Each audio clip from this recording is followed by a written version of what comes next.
வணக்கம். ஆகாஷ்வாணி புதுச்சேரி மாநிலச் செய்திகள் வாசிப்பவர் மலர்விழி.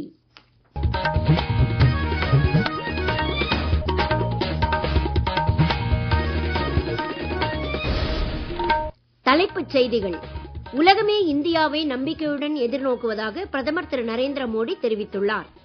பிரதம மந்திரி கிசான் சம்மன் நிதி திட்டத்தின் 19வது தவணையின் கீழ் 22,700 கோடிக்கும் அதிகமான தொகையை பிரதமர் திரு நரேந்திர மோடி இன்று விடுவித்தார். பாலியல் வன்கொடுமைகளை தடுக்க ஆசிரியர்கள் மற்றும் மாணவர்களுக்கு ஒழுக்க நெறி சார்ந்த பயிற்சி வகுப்புகள் தேவைப்படுவதாக மத்திய தகவல் ஒலிபரப்புத்துறை இணை அமைச்சர் டாக்டர் எல் முருகன் தெரிவித்துள்ளார். புதுச்சேரியில் நடைபெற்ற விவசாயிகள் கௌரவ விழாவில் துணைநிலை ஆளுநர் திரு கைலாஷ்நாதன், முதலமைச்சர் திரு ரங்கசாமி ஆகியோர் கலந்து கொண்டனர். இனி விரிவான செய்திகள். இந்திய வரலாற்றில் முதல் முறையாக உலகமே இந்தியாவை நம்பிக்கையுடன் எதிர்நோக்குவதாக பிரதமர் திரு நரேந்திர மோடி தெரிவித்துள்ளார். மத்திய பிரதேச மாநிலம் போபாலில் உலக முதலீட்டாளர்கள் உச்சி மாநாட்டை இன்று தொடக்கி வைத்து பேசிய அவர், பொருளாதார வல்லுநர்கள், நிறுவனங்கள் மற்றும் நாடுகள் பலவும் இந்தியாவின் மீது மிகுந்த எதிர்பார்ப்புகளை வைத்திருப்பதாக தெரிவித்தார்.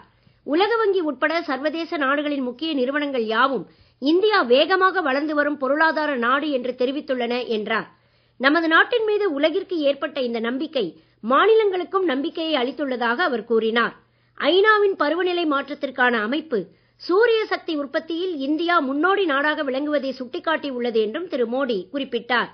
நாட்டின் வளர்ச்சியில் ஜவுளித்துறை, சுற்றுலா மற்றும் தொழில்நுட்பம் போன்றவை முக்கிய பங்கு வகிப்பதாக தெரிவித்த பிரதமர், இந்த துறைகளில் பாரம்பரிய திறன்களை ஊக்குவிப்பதோடு நவீன தொழில்நுட்பங்களை கொண்டு வருவதற்கான முயற்சிகளும் மேற்கொள்ளப்பட்டு வருவதாக தெரிவித்தார். இந்தியாவின் உள்கட்டமைப்பு, எரிசக்தி உள்ளிட்ட பல்வேறு துறைகளில் ஏராளமான முதலீடு வாய்ப்புகள் உள்ளன என்றும் இதனை உலக முதலீட்டாளர்கள் பயன்படுத்திக் கொள்ள வேண்டும் என்றும் அவர் கேட்டுக் கொண்டார். பிரதம மந்திரி கிசான் சம்மான் நிதி திட்டத்தின் 19வது தவணையை பிரதமர் திரு நரேந்திர மோடி இன்று பீகார் மாநிலம் பாகல்பூரில் வெளியிட்டார். இத்திட்டத்தின் கீழ் 9.8 கோடி விவசாயிகளுக்கு 22,700 கோடி ரூபாய்க்கும் அதிகமான தொகை அவர்களின் வங்கிக் கணக்குகளில் செலுத்தப்பட்டுள்ளது. பிரதமரின் கிசான் திட்டத்தின் 6வது ஆண்டு விழாவை முன்னிட்டு இந்நிகழ்ச்சிக்கு ஏற்பாடு செய்யப்பட்டிருந்தது. இந்நிகழ்ச்சி குறித்து பிரதமர் திரு நரேந்திர மோடி தமது சமூக ஊடக பதிவில், PM கிசான் சம்மான் நிதி திட்டத்தின் 6வது ஆண்டு நிறைவு விழாவில் நாடு முழுவதும் உள்ள வேளாண் சகோதர சகோதரிகளுக்கு வாழ்த்துக்களை தெரிவித்துக் கொள்வதாக தெரிவித்துள்ளார். அவர்களின் வங்கிக் கணக்குகளில் 3,50,000 லட்சம் கோடி ரூபாய் சேர்ந்திருப்பது தனக்கு அபரிமிதமான திருப்தியையும் பெருமையையும் அளிப்பதாக உள்ளது என்றும் பிரதமர் குறிப்பிட்டுள்ளார். தொழிலாளர் நலன் மற்றும் சமூக பாதுகாப்பு திட்டத்தை மேம்படுத்துவது குறித்து மத்திய தொழிலாளர் துறை அமைச்சர் திரு மன்சுக் மாண்டவியா சர்வதேச தொழிலாளர் அமைப்பின் இயக்குனர் ஜெனரல் கில்பர்ட் ஹவுங்போவுடன் இன்று புதுடெல்லியில் பேச்சுவார்த்தை நடத்தினார். இது குறித்து சமூக ஊடகப் பதிவில் தெரிவித்துள்ள திரு மன்சுக் மாண்டவியா, வளர்ச்சியடைந்த பாரதம் 2047 மற்றும் G20 முன்வைத்த ஆலோசனைகளுடன் இணைந்து தொழிலாளர் நலனுக்கான இந்தியாவின் உறுதிப்பாட்டை வலியுறுத்தும் விதமாக தங்களது விவாதம் அமைந்தது என தெரிவித்துள்ளார். தொழிலாளர் நலன்களை உள்ளடக்கிய மற்றும் நிலையான எதிர்காலத்தை வடிவமைப்பதில் சர்வதேச தொழிலாளர் அமைப்புடன் ஆழ்ந்த ஈடுபாட்டோடு செயல்படுவதை எதிர்நோக்கி இருப்பதாகவும் திரு மன்சுக் மாண்டவியா குறிப்பிட்டுள்ளார். கரூர் மாவட்டம் தரகம்பட்டி பகுதியில் 10ஆம் வகுப்பு சிறுமி கூட்டு பாலியல் வன்முறைக்கு ஆளாக்கப்பட்டு கொடுமையான முறையில் தாக்கப்பட்டுள்ள செய்தி மிகுந்த அதிர்ச்சியை ஏற்படுத்துவதாக உள்ளது என்று மத்திய தகவல் ஒலிபரப்புத்துறை இணை அமைச்சர் டாக்டர் எல் முருகன் தெரிவித்துள்ளார். இது தொடர்பாக அவர் வெளியிட்டுள்ள அறிக்கையில், தமிழகத்தில் தொடர்ச்சியாக பள்ளி மாணவிகள் மீதான பாலியல் வன்கொடுமைகள் அதிகரித்து வருவது வேதனை அளிப்பதாக உள்ளது என்று குறிப்பிட்டுள்ளார். கடந்த ஒரு மாதத்தில் மட்டும் பள்ளி தாளாளர், தலைமை ஆசிரியர், பள்ளி மற்றும் கல்லூரி மாணவர்களால் பள்ளி சிறுமிகள் மீது எண்ணற்ற பாலியல் தாக்குதல்கள் தொடுக்கப்பட்டு வருவதாக தெரிவித்துள்ள அவர், ஆசிரியர்கள் மற்றும் மாணவர்களுக்கு ஒழுக்க நெறி சார்ந்த பயிற்சி வகுப்புகள் தேவைப்படுவதை இதுபோன்ற தொடர் சம்பவங்கள் நமக்கு உணர்த்துவதாக குறிப்பிட்டுள்ளார். கரூர் மாவட்ட சம்பவத்தில் பாதிக்கப்பட்டு மருத்துவமனையில் சிகிச்சை பெற்று வரும் மாணவிக்கு அரசின் உயர்தர சிகிச்சை வழங்கப்பட வேண்டும் என்றும், குற்றத்தில் ஈடுபட்டோருக்கு கடுமையான தண்டனைகளை பெற்றுத்தர தமிழக அரசு நடவடிக்கை எடுக்க வேண்டும் என்றும் மத்திய இணை அமைச்சர் டாக்டர் எல் முருகன் வலியுறுத்தியுள்ளார். உலக ஆடியோ விஷுவல் மற்றும் பொழுதுபோக்கு குறித்த உச்சி மாநாடு வரும் மே மாதம் 1ஆம் தேதி முதல் 4ஆம் தேதி வரை மும்பையில் நடைபெற உள்ளது. இதனையொட்டி பல்வேறு தலைப்புகளில் 30 முதல் 90 வினாடிகள் இடம்பெறக்கூடிய திரை வடிவ படைப்புகளுக்கான போட்டிகளை மத்திய தகவல் மற்றும் ஒலிபரப்பு அமைச்சகம் நடத்துகிறது. இதில் இம்மாதம் 5ஆம் தேதி நிலவரப்படி இந்தியா மற்றும் 20 நாடுகளிலிருந்து 3,379 பதிவுகள் போட்டிக்கு வந்துள்ளன. இது குறித்த ஒரு செய்தி தொகுப்பு. வேவ்ஸ் 2025 உச்சிமாநாடு நடைபெறுவதையொட்டி ரீல் மேக்கிங் என்ற திரை வடிவத்தில் கதை சொல்லும் திறன்களை வெளிப்படுத்தும் போட்டி அறிவிக்கப்பட்டுள்ளது.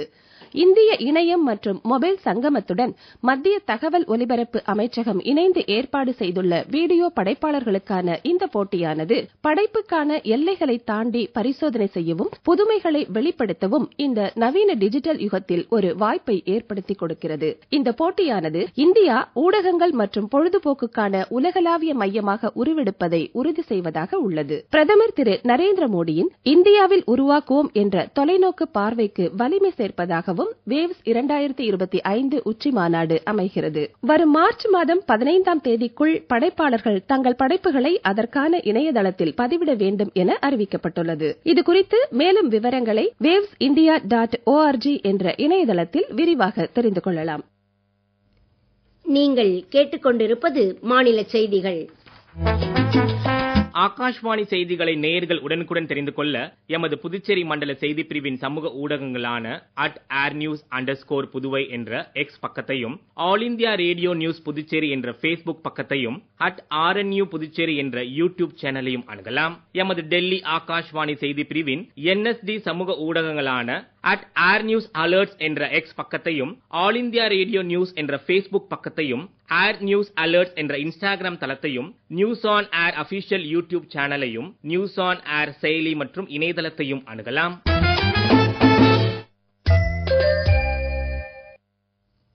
செய்திகள் தொடர்கின்றன. புதுச்சேரி அரசின் வேளாண் மற்றும் விவசாயிகள் நலத்துறை சார்பில் விவசாயிகளை கௌரவிக்கும் விழா கருவடிக்குப்பத்தில் உள்ள காமராஜர் மணிமண்டபத்தில் இன்று நடைபெற்றது. இதில் பீகார் மாநிலம் பாக்கல்பூரில் பிரதமர் திரு நரேந்திர மோடி கலந்து கொண்ட விவசாயிகளை கௌரவிக்கும் விழாவின் நேரடி ஒளிபரப்புக்கு ஏற்பாடு செய்யப்பட்டிருந்தது. இவ்விழாவில் துணைநிலை ஆளுநர் திரு கைலாஷ்நாதன் பேசுகையில், பாரத பிரதமரின் விவசாயிகள் நிதி உதவி திட்டத்தின் கீழ் சிறு குறு விவசாயிகளுக்கு ஆண்டுதோறும் வழங்கப்படும் 6000 ரூபாய் மூலம் விவசாயிகள் பயனடைந்து வருவதாக தெரிவித்தார்.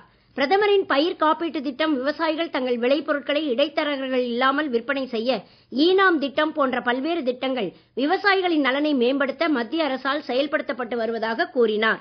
இவ்விழாவில் பேசிய முதலமைச்சர் திரு ரங்கசாமி, பிரதமர் திரு நரேந்திர மோடி விவசாயிகளின் நலனை மேம்படுத்துவதற்காக பல்வேறு திட்டங்களை செயல்படுத்தி வருவதாக தெரிவித்தார். மேலும் அவர் கூறுகையில், நேரடியாக பணம் 6000 ஆண்டுக்கு விவசாயிகளுடைய கணக்கில் சென்று விடுகின்றது. அந்த திட்டத்தின் மூலமாக புதுச்சேரியில் 33 கோடி ரூபாய் நம்முடைய விவசாய பெருமக்களுக்கு சென்றடைந்திருக்கிறது. இப்போ 1,60,00,000 அளவுக்கு சென்றடைய இருக்கிறது. நிறைய நமக்கு தேவைப்படும்.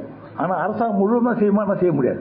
மத்திய அரசோடு இணைந்து நம்முடைய மாநில அரசும் பல திட்டங்களை செயல்படுத்தி வருகின்றது.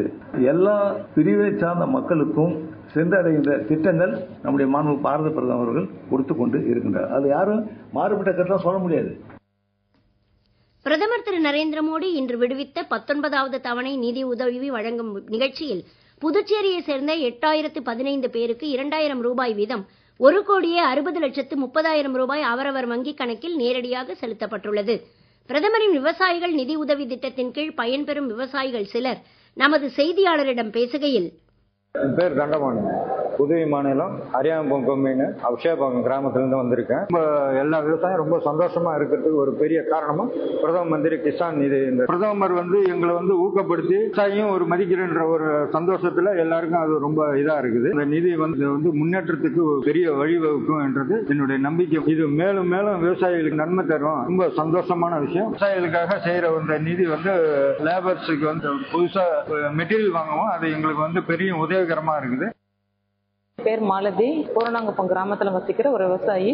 நான் பிரதமர் கிசான் நிதியிலிருந்து வருஷத்துக்கு 6000 ரூபாய் பயன்பெறக்கூடிய ஒரு விவசாயியா இருக்கிறேன். 4 மாசத்துக்கு ஒரு தடவை 2000 ரூபாய் வீதம் கொடுக்கறதுனால என்னோட இடுபொருள் வாங்குறதுக்கு மிகப்பெரிய பேருதவியா இருக்குது. இந்த 5 வருட காலங்களை கடந்து 6வது வருடமா நான் இதை 19வது நிதியா வாங்கிட்டு இருக்கேன். இதை வழங்குற பிரதமருக்கு என்னோட நன்றியை தெரிவிச்சுக்கிறேன். மீண்டும் தலைப்புச் செய்திகள். உலகமே இந்தியாவை நம்பிக்கையுடன் எதிர்நோக்குவதாக பிரதமர் திரு நரேந்திர மோடி தெரிவித்துள்ளார். பிரதம மந்திரி கிசான் சம்மான் நிதி திட்டத்தின் 19வது தவணையின் கீழ் 22,700 கோடி ரூபாய்க்கும் அதிகமான தொகையை பிரதமர் திரு நரேந்திர மோடி இன்று விடுவித்தார். பாலியல் வன்கொடுமைகளை தடுக்க ஆசிரியர்கள் மற்றும் மாணவர்களுக்கு ஒழுக்க நெறி சார்ந்த பயிற்சி வகுப்புகள் தேவைப்படுவதாக மத்திய தகவல் ஒலிபரப்புத்துறை இணை அமைச்சர் டாக்டர் எல் முருகன் தெரிவித்துள்ளார். புதுச்சேரியில் நடைபெற்ற விவசாயிகள் கௌரவ விழாவில் துணைநிலை ஆளுநர் திரு கைலாஷ்நாதன், முதலமைச்சர் திரு ரங்கசாமி ஆகியோர் கலந்து கொண்டனர். இத்துடன் இந்த செய்தி அறிக்கை நிறைவு பெறுகிறது. வணக்கம்.